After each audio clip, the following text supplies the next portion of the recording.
La lueur orange du soleil couchant baignait l'autoroute d'une chaleur fugace, tandis que les voitures filaient sans se soucier de la tragédie qui venait de se dérouler. Parmi les morceaux de verre brisés et le métal tordu sur le bord de la route, une fillette de 8 ans, nommée Amara, restait immobile. Serrant son ours en peluche, ses yeux grands ouverts, remplis de larmes, fixaient les lumières de l'ambulance se reflétant sur le bitume. Avant de continuer, n'oublie pas de t'abonner à la chaîne et de mettre un like. Au fait, de quelle ville nous regardes-tu? Écris-le dans les commentaires, ça nous intéresse. L'accident avait été soudain et impitoyable. Ses parents, Linda et Marcus Carter, rentraient chez eux après un rassemblement familial lorsqu'un camion en excès de vitesse avait dévié de sa trajectoire, emportant tout sur son passage. En un instant, tout avait changé. L'impact avait tué ses parents sur le coup, laissant Amara indemne physiquement, mais brisée à l'intérieur. Les paramédics s'étaient précipités, mais pour Amara, le monde était devenu étrangement silencieux. Les voix autour d'elle, les officiers posant des questions, les témoins murmurant leur sympathie, s'étaient fondues en un bourdonnement lointain. Elle était trop jeune pour comprendre la gravité de ce qui venait de se passer, mais suffisamment vieille pour ressentir l'insupportable poids de la perte. Lorsque la nuit tomba, Amara fut emmenée dans un centre de services sociaux, sa petite main serrant celle d'un agent au cœur bienveillant. Les murs stériles de l'établissement étaient un contraste frappant avec la chaleur de sa maison familiale, désormais un souvenir s'échappant entre ses doigts. Malgré les assurances des travailleurs sociaux, qui lui promettaient de lui trouver un endroit sûr, la réalité du système de placement familial se profilait à l'horizon. Les jours suivants se fondirent les uns dans les autres. Amara fut placée dans une famille d'accueil bondée d'enfants, chacun portant ses propres histoires de douleur et de déracinement. Sa chambre était petite, le lit inconnu, et les bruits des autres enfants pleurant la nuit n'avaient fait qu'enfoncer sa solitude. Elle portait son ours en peluche partout, ses coutures usées rappelant la vie qu'elle avait perdue. Au fil des semaines, son histoire fut couverte par les nouvelles locales, un récit tragique d'une petite fille laissée à elle-même, dans un monde sans ses parents. Mais au-delà des titres éphémères, la vie d'Amara restait une lutte silencieuse. Elle allait à l'école, mais parlait peu, son sourire éclatant désormais un souvenir lointain. À son insu, les titres concernant sa perte avaient franchi les frontières de la communauté locale. Son histoire avait résonné jusqu'aux oreilles de millions de personnes, y compris deux des hommes les plus puissants du pays. Donald Trump et Elon Musk, des personnalités souvent associées à des héritages polarisants, se sentaient chacun touchés par la souffrance de cette petite fille qui avait tout perdu. Pour Amara, c'était une autre nuit calme dans sa famille d'accueil. Elle regardait par la petite fenêtre, l'ours en peluche dans les bras, tandis que les étoiles brillaient faiblement dans le ciel noir. Elle ne savait pas encore que sa vie allait changer de façon qu'elle n'aurait jamais imaginée. La vie d'Amara était devenue une routine d'incertitude. Les journées à la maison d'accueil semblaient s'étirer en semaines, et les nuits étaient remplies de sommeil agité, ses pensées s'évadant constamment vers la chaleur des bras de ses parents. Elle se demandait souvent si elle les retrouverait si le camion ne les avait pas frappés, si les choses avaient pu être différentes. Ses rêves étaient le seul endroit où elle pouvait être de nouveau avec eux, même si ce n'était que pour un instant. Pendant ce temps, son histoire s'était répandue bien au-delà de la petite ville. Les médias, avides de mettre en avant la tragédie, avaient commencé à diffuser le visage d'Amara. Les réseaux sociaux avaient également pris note, les gens de tout le pays se mobilisant en soutien, certains offrant des dons, d'autres simplement exprimant leur chagrin. C'est dans cette vague d'attention que deux noms apparurent, Donald Trump et Elon Musk. Trump, connu pour sa présence imposante dans le monde des affaires et de la politique, fut l'un des premiers à voir le reportage sur Amara. L'histoire de la petite fille le hantait. En tant qu'homme ayant souvent parlé de l'importance de la famille et de la communauté, il comprenait la fragilité et l'injustice de la vie. Musk, de son côté, avait également vu l'histoire. Bien qu'il soit connu pour son innovation et ses aventures dans l'espace et la technologie, Musk possédait une facette plus douce, toujours prête à aider ceux qui en avaient besoin, surtout les enfants. Leur chemin allait bientôt se croiser d'une manière qu'aucun n'aurait pu prévoir. Un projet philanthropique commun était en préparation depuis un certain temps, mais ni l'un ni l'autre ne pouvait se défaire de l'image d'Amara. Après quelques discussions, ils décidèrent de se rencontrer. C'était un après-midi ensoleillé lorsqu'ils arrivèrent au centre des services sociaux. Amara, inconsciente de la visite imminente, était assise dans le petit jardin, son ours en peluche posé à côté d'elle. Elle fixait les fleurs, mais son esprit était loin des pétales et des feuilles. Elle semblait incapable de fuir le vide dans son cœur, un vide que personne ne semblait comprendre. À l'intérieur, le personnel se préparait à l'arrivée des invités.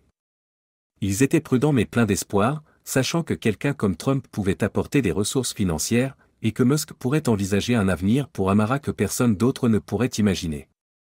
Mais même eux ne s'attendaient pas au changement inattendu qui allait se produire. La porte s'ouvrit, et les yeux d'Amara rencontrèrent les visages des deux hommes qui avaient attiré son attention. La grande silhouette familière de Donald Trump fut la première à entrer, suivie par l'Elon Musk plus réservé et calme. Ils furent accueillis par les travailleurs sociaux, mais leurs yeux se posèrent immédiatement sur Amara, assise seule dans le jardin. Trump fut le premier à s'approcher d'elle. Il s'agenouilla, un sourire bienveillant sur son visage. « Et, jeune demoiselle, dit-il doucement. Comment tu t'appelles » Amara cligna des yeux, surprise par cette attention soudaine. Elle hésita, mais finit par chuchoter, « Amara. » Trump sourit encore plus largement. « C'est un plaisir de te rencontrer, Amara. J'ai entendu parler de toi. Tu es très courageuse. » Avant qu'Amara ne puisse répondre, Musk, qui était resté un pas en arrière, les rejoignit. Sa voix douce se mêla au moment. « Nous voulions juste te rencontrer, Amara. Nous avons suivi ton histoire, et nous pensons que tu es une personne spéciale. » Pendant un bref instant, Amara ne comprenait pas ce qui se passait. Deux des hommes les plus célèbres du monde se tenaient devant elle, et elle ne savait pas pourquoi. C'était comme si un rêve se matérialisait devant ses yeux. Elle avait du mal à y croire.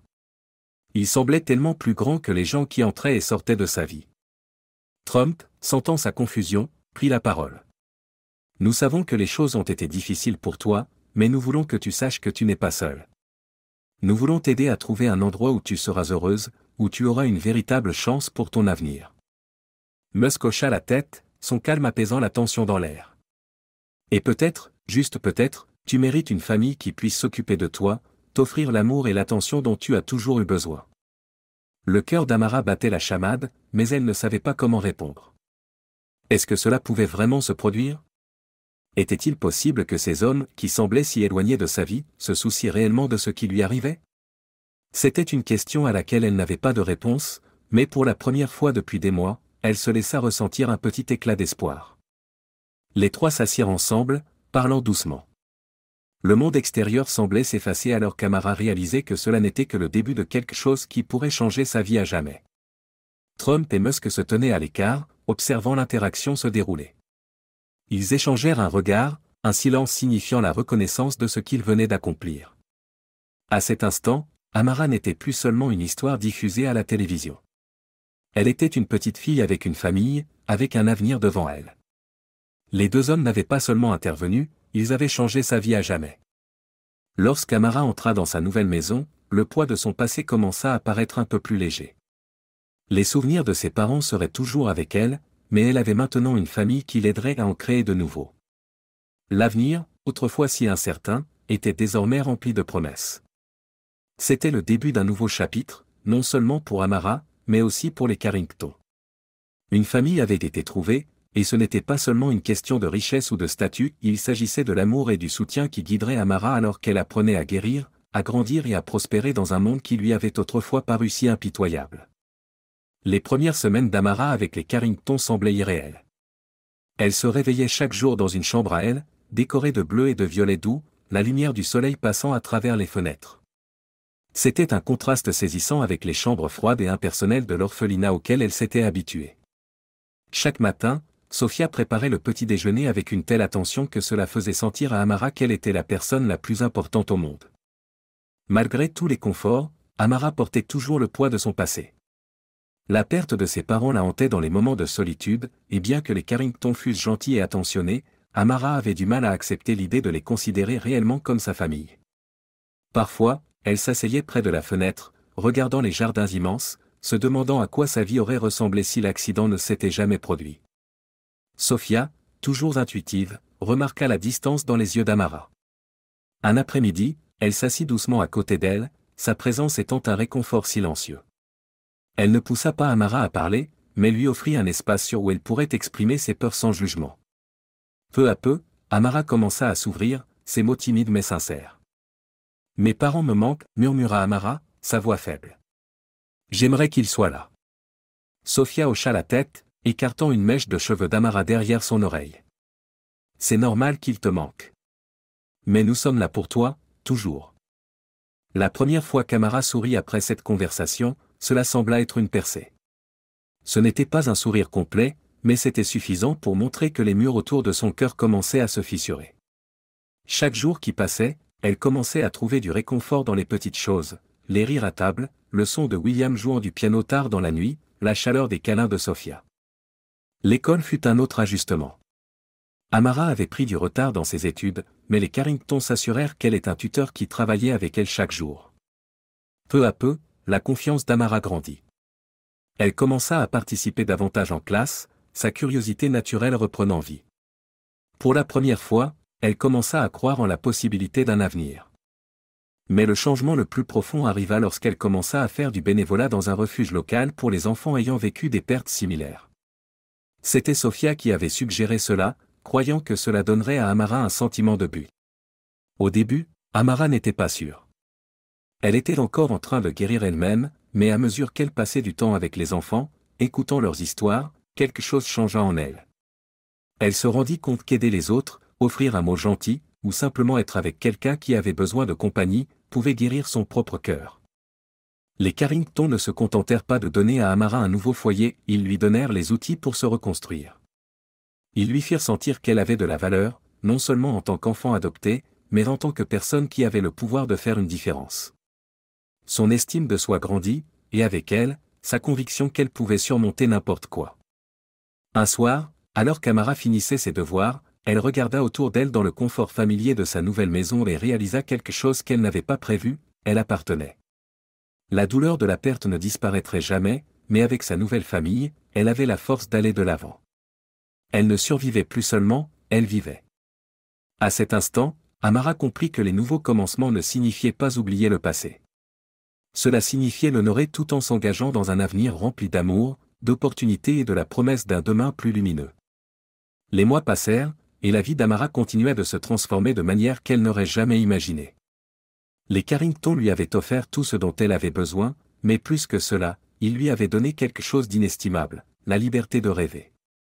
Un soir, alors qu'elle était assise dans le salon avec William et Sophia, Amara se retrouva à repenser à tout ce qu'elle avait traversé.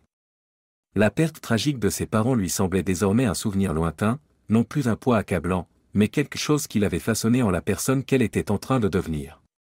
Pour la première fois, elle croyait vraiment que son avenir était entre ses mains, et il était rempli de possibilités. Sophia et William remarquèrent le changement chez Amara. Il y avait un nouveau feu dans ses yeux, une étincelle de confiance qui avait disparu lorsqu'elle était arrivée. Elle avait trouvé sa voie, et plus important encore, elle avait trouvé son but. Un après-midi, Sophia invita Amara à s'asseoir. Elle arborait une expression sérieuse, une expression qu'Amara avait appris à reconnaître comme étant le signe qu'une conversation importante allait avoir lieu. « Tu as fait tellement de progrès, Amara », commença Sophia. « Et nous pensons qu'il est temps que tu partages ton histoire avec le monde. » Amara resta silencieuse un moment, ne comprenant pas bien ce que Sophia voulait dire. « Mon histoire ? » ?»« Oui. Ton parcours, de la tragédie à ce que tu es aujourd'hui. Tu as inspiré tant d'entre nous, et ton expérience pourrait toucher d'autres personnes de façon que tu ne peux même pas imaginer. » Au début, Amara hésita. Elle ne s'était jamais considérée comme quelqu'un qui pourrait inspirer les autres.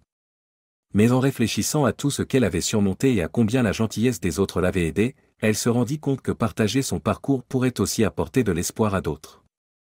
Avec les encouragements de Sophia, Amara accepta de prendre la parole lors d'un événement de charité pour les enfants qui avaient perdu leur famille, un événement organisé par Elon Musk, qui s'était engagé à soutenir les enfants devenus orphelins à cause de la tragédie. Lorsqu'elle monta sur scène, les projecteurs sur elle lui parurent différents de tout ce qu'elle avait connu auparavant. Au lieu de se sentir petite, Amara se sentit puissante. Elle parla de son passé, de sa perte, et de l'amour qu'elle avait trouvé dans sa nouvelle famille. Le public l'écouta attentivement, ému par sa résilience et sa grâce. « Chaque jour est un nouveau commencement », leur dit Amara, d'une voix stable et claire. « C'est normal d'avoir un passé qui fait mal. Mais nous ne devons pas être définis par cette douleur. Nous pouvons créer un avenir rempli d'amour, de gentillesse et de la possibilité de faire une différence. » Les applaudissements furent tonitruants, mais ce qui comptait le plus pour Amara, c'était le sentiment qui s'était installé dans sa poitrine. Elle n'était plus cette petite fille effrayée et perdue qui se demandait si elle aurait un jour une famille. Elle était devenue un phare d'espoir pour les autres. Ce soir-là, après l'événement, Sophia s'assit avec Amara sur le balcon, les lumières de la ville scintillant au loin. « Tu as été incroyable », dit Sophia en passant un bras autour de ses épaules. « Je suis tellement fière de toi. » Amara sourit, le cœur rempli. « Merci. Je ne pensais pas avoir ça en moi. » Sophia lui rendit son sourire. « Tu as toujours eu ça en toi, Amara. Tu avais juste besoin de le voir par toi-même. » Au fil de la nuit, Amara réfléchit à son parcours, de la tragédie qui avait brisé son monde à la nouvelle vie qu'elle avait trouvée. Elle était passée d'une petite fille effrayée sans avenir à une jeune femme avec des rêves, entourée d'une famille qui l'aimait et d'un monde qui la voyait désormais pour ce qu'elle était réellement. Et à cet instant, Amara comprit que son histoire, son héritage, ne faisait que commencer. N'oubliez pas de vous abonner à notre chaîne et de liker cette vidéo pour nous soutenir.